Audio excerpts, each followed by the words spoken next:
Bonsoir, j'espère que vous allez bien. Et je pense que vous avez entendu que on va distribuer à chacun qui a demandé la Bible de Jérusalem. Et si Dieu veut, elle va être l'instrument dans lequel on va travailler avec dans nos corps de catéchisme, mais avant tout dans notre vie personnelle. C'est pour cela que j'aimais beaucoup l'idée de faire une vidéo que m'a proposé Georges et Milette pour présenter la Bible et expliquer un peu comment utiliser cet instrument de travail dans nos mains, premièrement pour nous nourrir à nous spirituellement, et après pour le travail dans le groupe de catéchèse. Mais avant de faire ça, c'est une façon technique, j'aimerais dire quelques petites choses sur la Bible. Vous savez, dans la prophétie du prophète Ézéchiel, le Seigneur lui a demandé de prendre de la main de l'ange le petit livre, c'est-à-dire la Bible, et de le manger. Et il dit, Ézéchiel, qu'elle était douce comme la miel dans la bouche, mais amère dans le ventre. C'est-à-dire, quand on mange la parole de Dieu, on se pose la question, qu'est-ce qu'elle me dit, cette parole à moi, maintenant, aujourd'hui? On se rend compte qu'il y a une révélation. Dieu nous révèle, nous manifeste, nous enlève le rideau pour voir clair qu'est-ce qu'elle nous dit, cette parole à nous. L'Esprit Saint, il a inspiré toute la parole. Et on ne peut pas le comprendre sinon à travers le même esprit dans lequel il était écrit.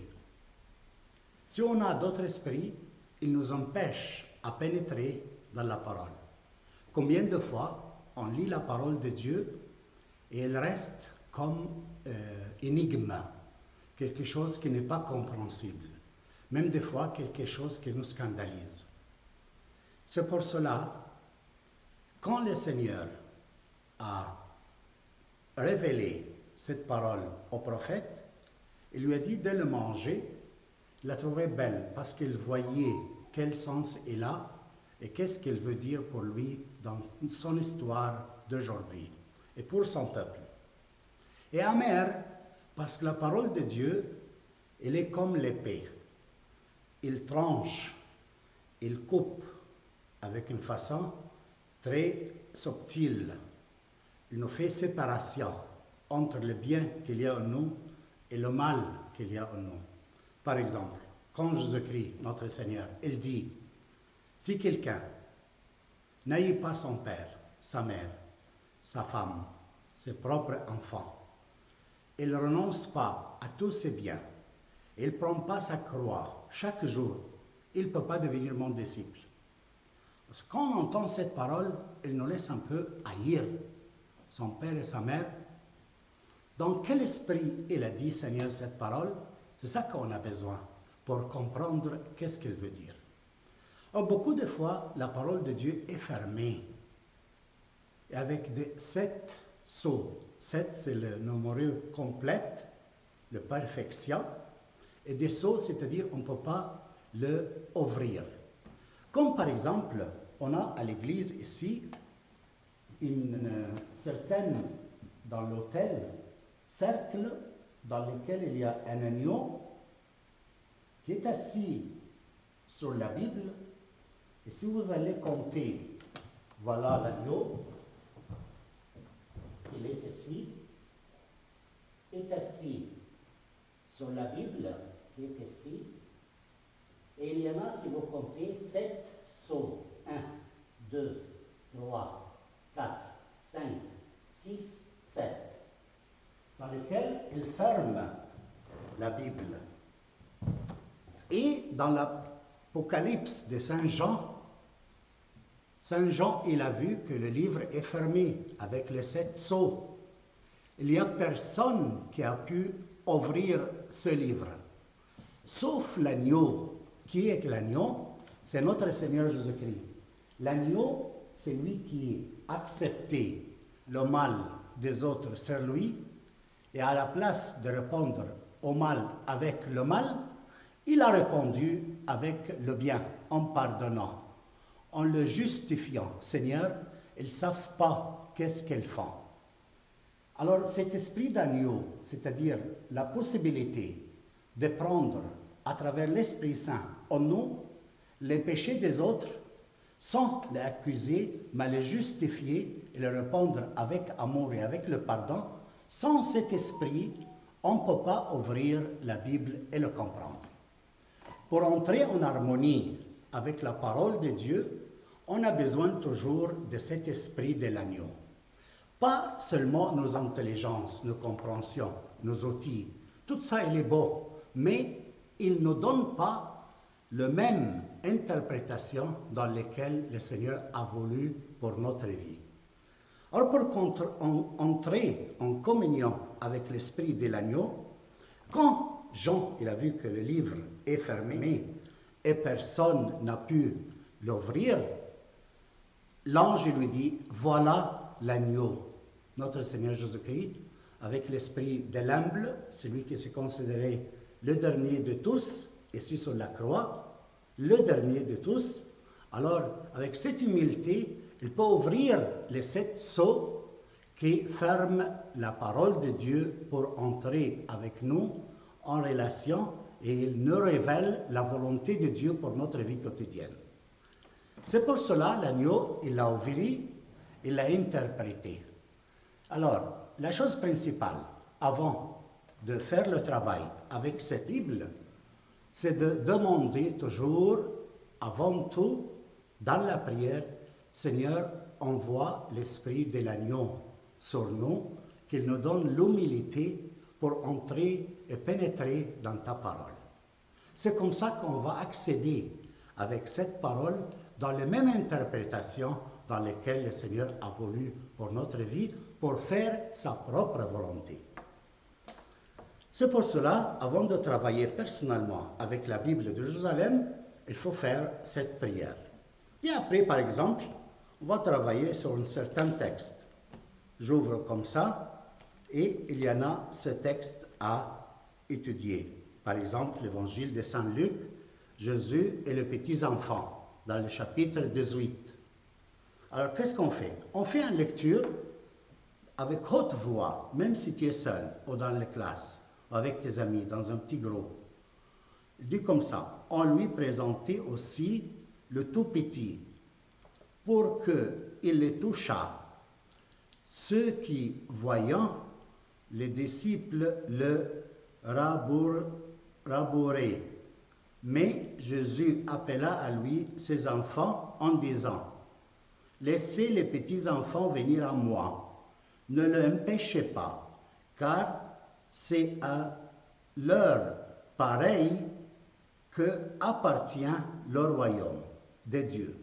En vérité, je vous le dis, quiconque ne accueille pas le royaume de Dieu en petit enfant n'y entrera pas. » Voilà la parole, je l'ai ouverte devant vous au hasard comme ça, je n'ai pas décidé de prendre cette parole. Alors, j'ai cette parole ce soir à travailler avec vous. Qu'est-ce qu'on va faire? On a proclamé avec haute voix. Et après, tout de suite, dans une colonne ici, alors voilà, est-ce que c'est clair comme ça? Plus ou moins.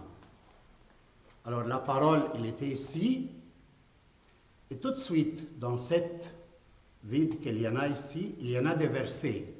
Alors, je vais voir quels versets il y en a. Par exemple, Matthieu et Marc. Elle te donne Matthieu 19, de 13 à 15. Et Marc 10, de 13 à 16. Et Marc 9, 47. Alors, je vais aller chercher ces versets et les lire. Pourquoi? Parce qu'ils illuminent la parole que je proclamais pour vous ce soir. Et alors, il y a un principe très important. La parole explique la parole. La parole interprète la parole. Alors chaque fois que je vais chercher dans des autres versets qui sont à côté, ils me disent, dans ce contexte, il y a une autre chose qu'il peut l'ajouter pour me le faire comprendre clair. Je fais ce travail pour ce texte dans la recherche de Matthieu et de Marc. Et après, qu'est-ce qu'il y a? En bas, il y en a deux explications dans lesquelles l'Église catholique s'est réunie, que ça, c'est les choses plus importantes à savoir quand on travaille sur ce texte. Alors, on tourne en bas, on va trouver qu'il y a des explications pour un certain verset. Et avec cette explication qu'il y en a en bas, il y en a aussi d'autres versets. On peut les visiter pour compléter un peu notre vision sur le même texte. Et il y a aussi l'explication de cette parole. Après avoir fait ce travail, je laisse la Bible et je me pose la question. Aujourd'hui, cette parole, qu'est-ce qu'elle me dit? Elle me dit à moi dans ma vie. Parce que des fois, on lit la parole et après on dit, je sens que... Toujours, on fait sortir nos sentiments personnels. Ça, c'est à la première fois comme réaction spontanée. C'est pas mauvais, mais c'est pas complète.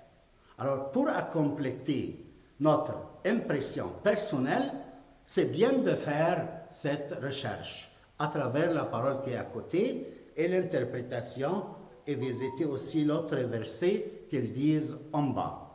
On laisse la Bible, on se pose la question, qu'est-ce qu'elle me dit dans ma vie? Et on commence à partager. Comme ça, je suis illuminé sur la parole, interprétée par d'autres paroles, et avec ce qu'il dit l'Église dans l'interprétation en bas, je commence à voir ces instruments pour voir qu'est-ce qu'elle me dit la parole. Et là, le partage, il va être très profond. Le Seigneur va communiquer. Si on a l'esprit humble et ne pas prétendre qu'on va acquérir la parole, on va le dominer, non. Mais c'est la parole qui nous domine, sa parole qui nous conquérit et nous fait sortir ce qu'on a dans notre cœur. Et après, l'étape qui vient, le Seigneur va séparer. Qu'est-ce que j'ai de mal pour comprendre cette parole? Pour avoir l'accès et pénétrer dans le sens profond de cette parole. Toujours, c'est un petit demande qui m'empêche à avoir l'accès à l'interprétation juste pour la parole. Et qu'est-ce que c'est cette petit demande? C'est qu'elle m'empêche à faire la volonté de Dieu. Elle ne veut pas que je sois grandi dans la compréhension de la parole et dans la communion que j'ai avec le Seigneur pour que je m'échappe de son pouvoir. Alors toujours les demandes, qu'est-ce qu'il va faire? Il va faire tout pour rendre ce moment et ne pas utile. Alors il nous menace avec de mauvaises pensées, avec de mémorial qu'on a dans notre vie, je ne sais pas comment. Tout ça, c'est les moyens de demande pour m'empêcher d'entrer dans la communion à travers la parole de Dieu. C'est pour ça, mes frères, je vous donne cet outil. Je vous conseille à fouiller un peu l'introduction pour savoir d'où vient et comment vient ce travail dans la Bible. Il y a beaucoup de tablettes pour savoir où sont les livres et comment ils s'appellent. Il y a aussi des références marginales, ce que je parlais, les notes en bas. Il va vous expliquer ce que je vous dis simplement. Et aussi important, cette Bible, parce que la traduction de la Bible de Jérusalem dans l'Église catholique, c'est le plus fidèle au texte original. Et alors, je vous souhaite un bon travail avec la Bible.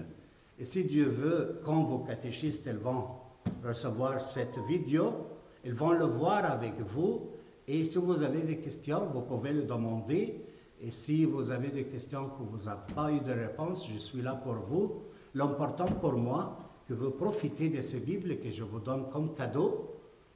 Et j'aimerais avoir que tu sois ta fiancée ou ton fiancé. Quand j'ai eu une crise, quand j'étais au séminaire, Alors il y a mon père spirituel, il m'a dit, prends, je te conseille ta fiancée. Reste avec elle, il te parle. Il me parle. Alors là, j'ai pris ma fiancée en main. On a beaucoup de temps jusqu'à aujourd'hui. Si je ne fais pas ce travail avec vous, avec la Bible, avec ma fiancée, je ne peux pas vous proclamer la parole de Dieu et l'expliquer. J'ai fait mon mieux. Mais quand même, s'il n'y a pas cette intimité avec la parole, je n'ai pas de parole pour vous dans l'homélie ou dans votre vie personnelle.